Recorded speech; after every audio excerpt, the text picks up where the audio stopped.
स्वागत है आप सभी का गायत्री विद्या मंदिर सांचौर की ऑनलाइन क्लासेस में। आज हम लोग बात करेंगे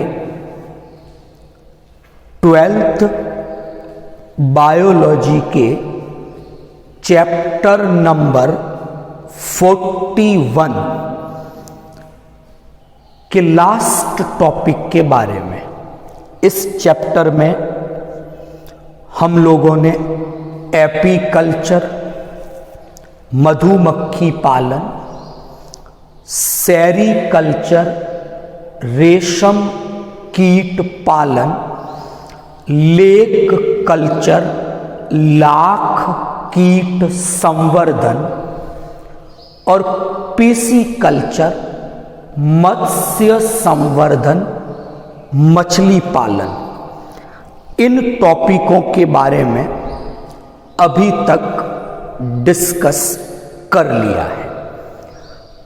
आज इसी चैप्टर में हम लोग डिस्कस करेंगे पोल्ट्री फार्मिंग, जिसे हिंदी में कुक्कुट पालन या मुर्गी पालन के नाम से जाना जाता है। तो आज का जो टॉपिक है हमारा वो पोल्ट्री फार्मिंग, कुक्कुट पालन या मुर्गी पालन का है। आज के इस लेक्चर में हम लोग डिस्कस करेंगे सबसे पहले कि आखिर मुर्गी पालन या कुक्कुट पालन किस उद्देश्य को लेकर किया जाता है। तो एक बात तो ये डिस्कस करेंगे कि पोल्ट्री फार्मिंग का उद्देश्य क्या है। उसके बाद हम लोग बात करेंगे कि जो मुर्गी है, फाउल है, उनकी कौन सी ऐसी नस्लें हैं जिनका उपयोग हम पोल्ट्री फार्मिंग में या मुर्गी पालन में करते हैं। तो एक छोटा सा डिस्कशन हम फाउल की जो ब्रीड्स हैं उन पर करेंगे। उसके बाद हम डिस्कस करेंगे ब्रॉयलर्स क्या है और लेयर्स क्या है। तो कई बार एग्जाम में ऐसा 2 नंबर का एक सवाल पूछा जाता है, ब्रॉयलर्स और लेयर्स, इन शब्दों से हम क्या समझते हैं। एंड देन फिर डिस्कस करेंगे कि जब हम पोल्ट्री फार्मिंग की बात करते हैं, मुर्गी पालन की बात करते हैं, तो उसमें सबसे इंपॉर्टेंट जो बात आती है वो आती है मुर्गों का चयन और मुर्गियों का चयन। तो सिलेक्शन ऑफ फाउल, तो मुर्गों का चयन कैसे किया जाए, मुर्गियों का चयन कैसे किया जाए, तो ऐसे कुछ पहचान के लक्षण हैं, उन पे हम डिस्कस करेंगे। तो शुरू करते हैं पोल्ट्री फार्मिंग, कुक्कुट पालन क्या है, पहले ये डिस्कस हम करेंगे। तो यहां 2 बातें ध्यान में रखनी है कि जो ये कुक्कुट पालन का या पोल्ट्री फार्मिंग का ये कार्य जो किया जा रहा है, 2 उद्देश्य इसके पीछे हैं। जो पहला उद्देश्य है पोल्ट्री फार्मिंग का, वो है अंडे प्राप्त करना, एग्स प्राप्त करना। अच्छा, ये जो अंडे हैं इनमें पर्याप्त मात्रा में प्रोटीन उपस्थित है, एक। दूसरा, इन अंडों में प्रोटीन के अलावा वसा, फैट, ये प्रेजेंट है। और तीसरा, इन अंडों में मिनरल्स प्रेजेंट हैं, लवण उपस्थित हैं।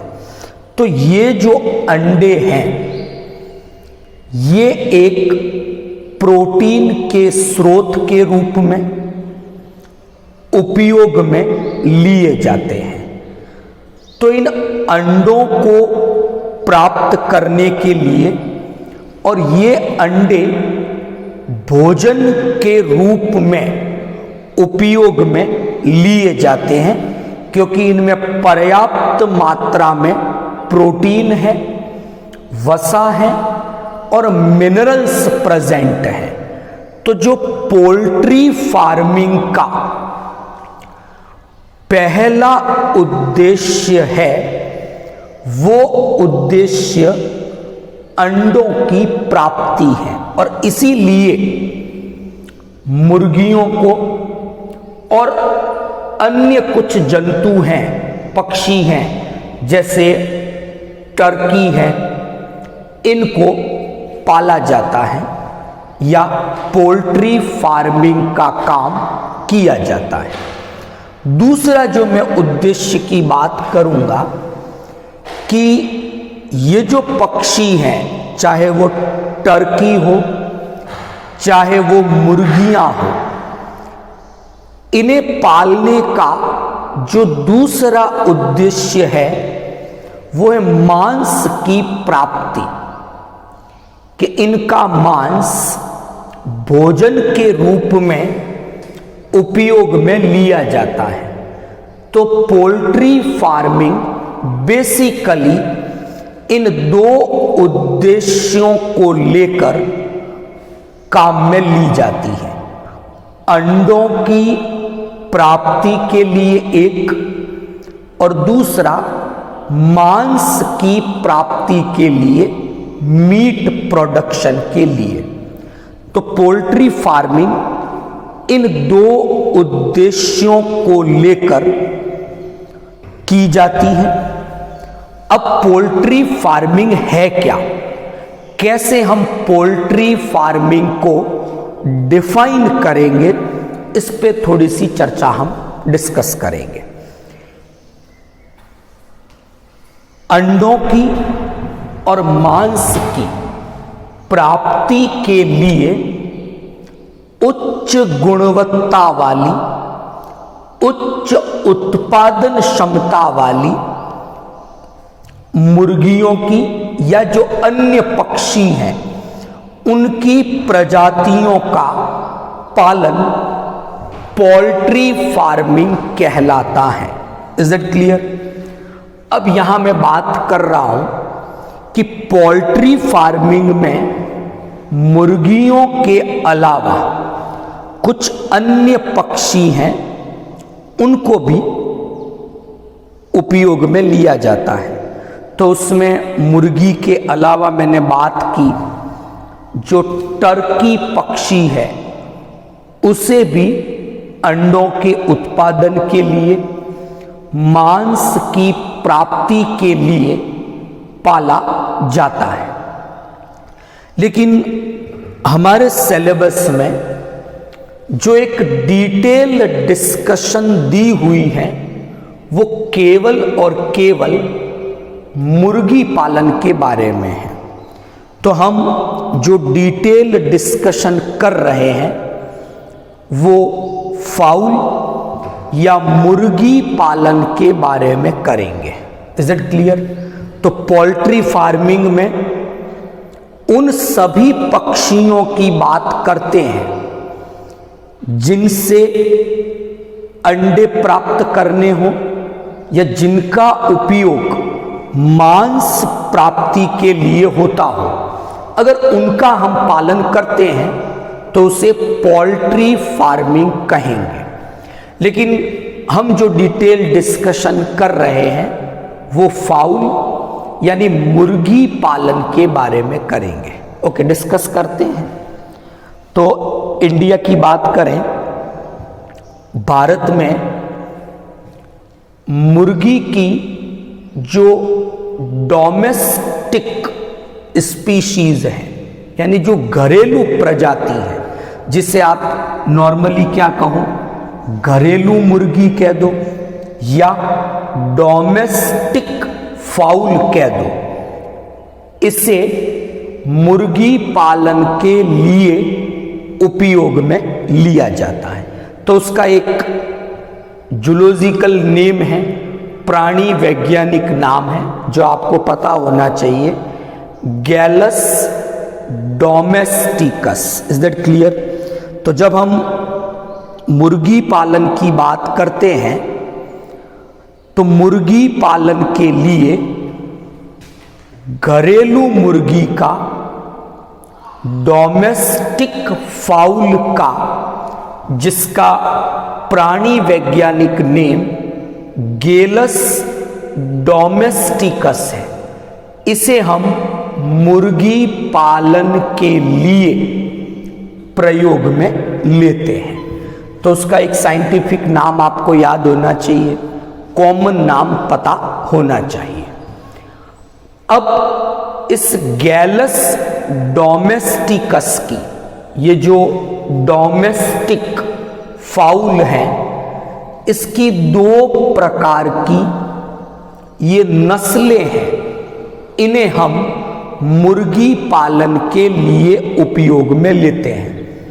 तो कुछ तो देसी नस्लें हैं, मतलब हमारे यहीं की हैं, कुछ एग्जोटिक ब्रीड्स हैं जो बाहर से लाई गई हैं।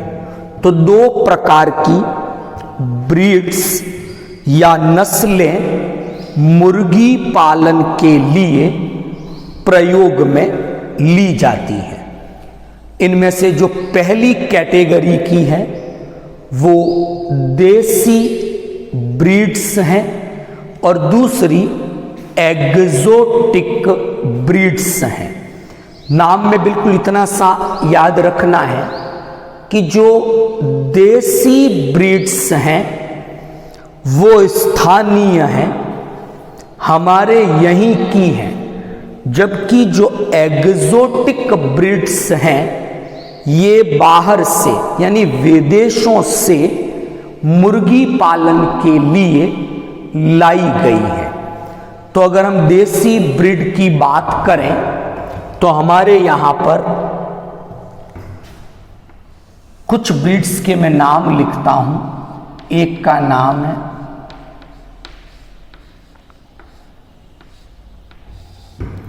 असील, एक का नाम है बसरा, एक का नाम है ब्रह्मा। ये जो 3 ब्रीड मैंने यहां नाम लिखे हैं, असील, बसरा और ब्रह्मा, ये तीनों की तीनों, असील, बसरा, ब्रह्मा, ये देसी नस्लों के उदाहरण हैं। मतलब ये नस्लें हमारे यहाँ की स्थानीय नस्लें हैं और इनका उपयोग मुर्गी पालन में प्रमुखता से किया जाता है। यहाँ तक हो गया। अच्छा, अगर मैं बात करता हूँ, थोड़ा सा एक टॉपिक से हटकर बात करते हैं कि आपने मूवीज में वगैरह देखा होगा कि मुर्गों की लड़ाई करवाई जाती है। It is a game bird. वो असील किस्म है या नस्ल है। तो जो असील ब्रीड के मुर्गे हैं, इन्हें गेम बर्ड के रूप में पाला जाता रहा है और इसे मुर्गों की लड़ाई में उपयोग में लिया जाता था। तो ये जो 3 एग्जाम्पल मैंने दिए आपको, ये तीनों के तीनों देसी ब्रीड्स के एग्जाम्पल हैं। ये स्थानीय नस्लें हैं, हमारे यही की हैं। अब मैं बात करूंगा एग्जोटिक ब्रीड्स की। एग्जोटिक ब्रीड्स एक्चुअल में अपनी उच्च अंड उत्पादन क्षमता, अपनी बढ़िया क्वालिटी, इनके कारण इन्हें विदेशों से लाया गया है। ऐसी ही एक का नाम है व्हाइट लेगहॉर्न। ये एक एग्जोटिक ब्रीड है, बाहर की नस्ल है। इसी तरह दूसरी है आइलैंड रेड, ये भी एक एग्जोटिक है। और तीसरी है न्यू हैम्पशायर। तो ये 3 मैंने एग्जाम्पल दिए एग्जोटिक ब्रीड के, यानी विदेशी जो नस्लें हैं उनके। तो ये 2 प्रकार की नस्लें सामान्यतः पोल्ट्री फार्मिंग में उपयोग में ली जाती हैं। तो देसी ब्रीड के कुछ एग्जाम्पल आप लोगों को याद करने हैं और एग्जोटिक ब्रीड के भी आपको कुछ एग्जाम्पल याद करने हैं। अब हम बात करेंगे ब्रॉयलर्स और लेयर्स की बात करेंगे। ये एक्चुअल में जो 2 टर्मिनोलॉजी की हम बात कर रहे हैं, ब्रॉयलर्स एंड लेयर्स। अच्छा, स्टार्टिंग में मैंने डिस्कस किया था कि मुर्गी पालन या जो कुक्कुट पालन, पोल्ट्री फार्मिंग की बात कर रहे हैं, ये हम 2 उद्देश्यों से करते हैं। मांस प्राप्ति के उद्देश्य से और अंडों की प्राप्ति के उद्देश्य से।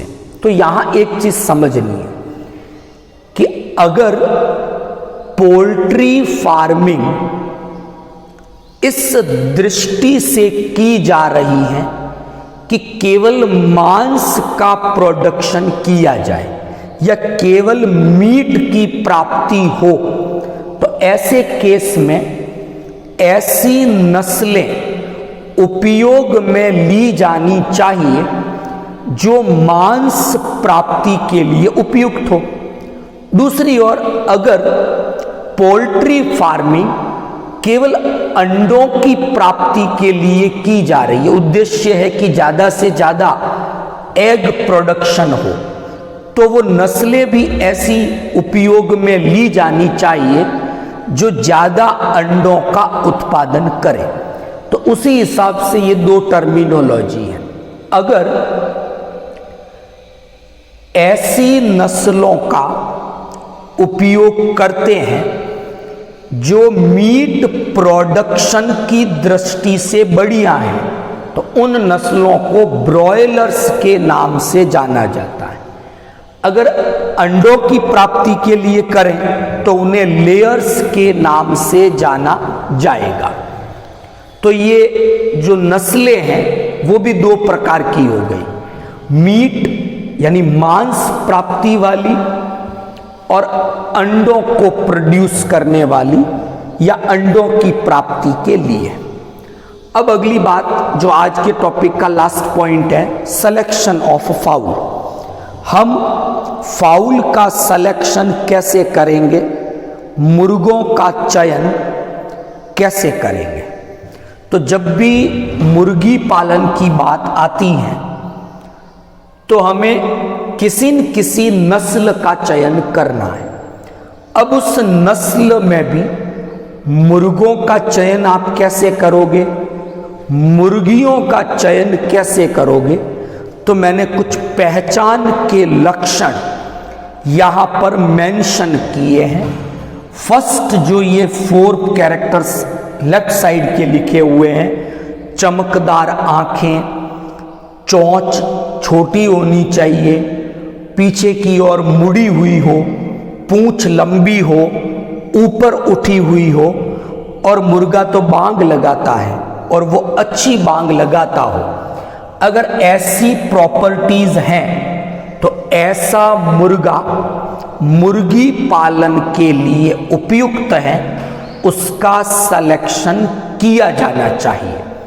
इसी प्रकार मुर्गी पालन के लिए मुर्गियों का भी चयन करना है तो उसकी आंखें बड़ी उभरी हुई होनी चाहिए, वो अधिक अंडे देने वाली हो, उसकी आयु 1 साल से कम होनी चाहिए और उसमें वृद्धि तेजी से होनी चाहिए।